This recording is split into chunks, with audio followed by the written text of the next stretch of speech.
ये है BPA network और आप देख रहे हैं बीपीए न्यूज।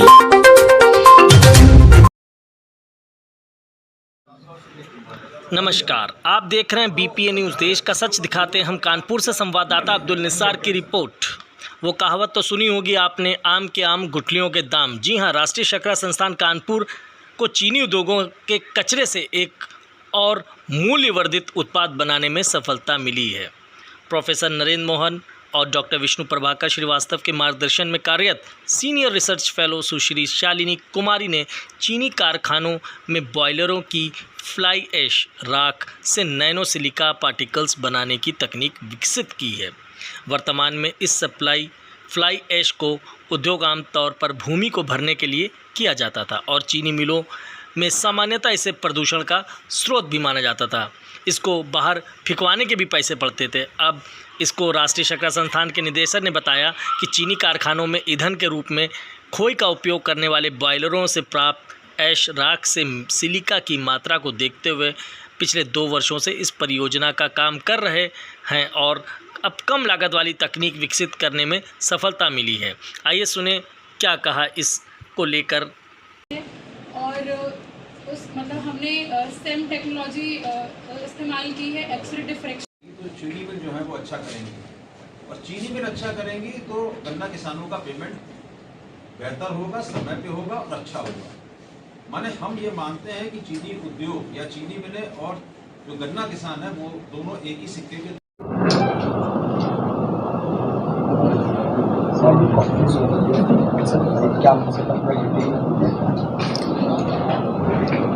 राष्ट्रीय शर्करा संस्थान का सदैव से ये प्रयास रहा है कि चीनी मिल केवल एक चीनी उत्पाद के लिए ना जानी जाए, बल्कि जो चीनी मिल के सह उत्पाद हैं और चीनी मिल से जो वेस्ट निकलता है उससे हम वैल्यू एडेड प्रोडक्ट बना सकें, जिससे कि चीनी मिलों की आय बढ़ सके। और उसी कड़ी में पहले हमने जो बगास निकलती है, मोलासेस निकलता है, फिल्टर केक निकलता है, उससे तमाम जो हैं मूल्यवर्धित उत्पाद बनाए और जो कि हमने देशवासियों के समक्ष चीनी मिलों के सामने रखे, जिससे कि चीनी के अतिरिक्त और स्रोतों से भी चीनी मिलों की आय हो सके। इसी कड़ी में हमने अब एक देखा कि जो चीनी मिलों में जो राख निकलती है, बॉयलर से राख निकलती है, यानी कि हमारा प्रयास था वेस्ट टू वेल्थ या वेस्ट टू रिसोर्स। तो हमारी जो चीनी मिलें होती हैं उसमें हम गन्ने की जो खोई होती है या बगास होती है उसको जलाते हैं बॉयलर्स में और स्टीम उत्पन्न करते हैं। जब हम बगास को जलाते हैं उससे राख मिलती है और राख जो है वो चीनी मिलों के लिए एक बहुत बड़ी समस्या थी कि जो वहाँ पे जो फ्लाई ऐश मिलती है उस फ्लाई ऐश की डिस्पोजल की, निस्तारण की एक समस्या रहती थी, पोल्यूशन की समस्या रहती थी और अधिकतम इसका उपयोग जो होता था वो लैंडफिल को या गड्ढों को भरने के लिए किया जाता था। केंद्रीय प्रदूषण नियंत्रण बोर्ड भी इसके प्रति काफ़ी संजीदा है कि आप इसका डिस्पोजल किस तरीके से करते हैं और हमेशा ये समस्या चीनी मिल के सामने रहती है कि जो फ्लाई ऐश है इसका निस्तारण किस तरीके से करें। हम 2 साल से इसके ऊपर कार्य कर रहे थे और डॉक्टर विष्णु प्रभाकर श्रीवास्तव जो हमारे यहाँ ऑर्गेनिक केमिस्ट्री में सहायक आचार्य हैं, वो उनके निर्देशन में शालिनी कुमारी 2 साल से इस पे काम कर रहे थे कि जो ये राख है क्या हम इससे कोई मूल्यवर्धित उत्पाद बना सकते हैं। तो जब हमने इस राख को देखा और इसकी एनालिसिस की और बहुत सारी चीनी मिलों की राख लाए, महाराष्ट्र से भी लाए, कर्नाटका से भी लाए, उत्तर प्रदेश से भी लाए, तो देखा इसमें सिलिका बहुत होती है। लगभग सिलिका का परसेंट जो होता है वो 20% के लगभग होता है। तो ये एक प्रयास किया गया कि इस सिलिका को नैनो सिलिका पार्टिकल्स में बदल दिया जाए। नैनो सिलिका पार्टिकल का बाज़ार काफ़ी बड़ा है।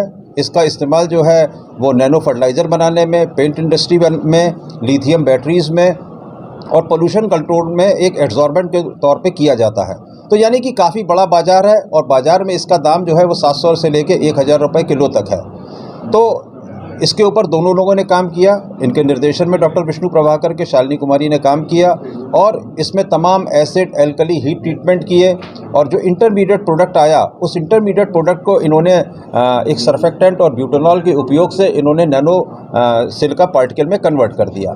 अब ये नैनो सिलिका पार्टिकल है कि नहीं है, इसका कैरेक्टराइजेशन बहुत जो था वो इम्पोर्टेंट था, बहुत महत्वपूर्ण था। तो हमने खुद भी उसकी एनालिसिस की और IIT दिल्ली का भी उसमें सहयोग लिया, तो जिसमें कि हमने SEM और FTIR और RFD इस तरीके की तमाम तरीके की एनालिसिस उसकी करा के ये पुष्टि की कि जो बना है ये हमारा नैनो सिलिका पार्टिकल ही है। ये नैनो सिलिका पार्टिकल अभी तक जो बनते थे ज़्यादातर मिनरल से बनते थे, लेकिन हमने एक बायो सोर्स और वेस्ट से इसको बनाने में सफलता प्राप्त की है।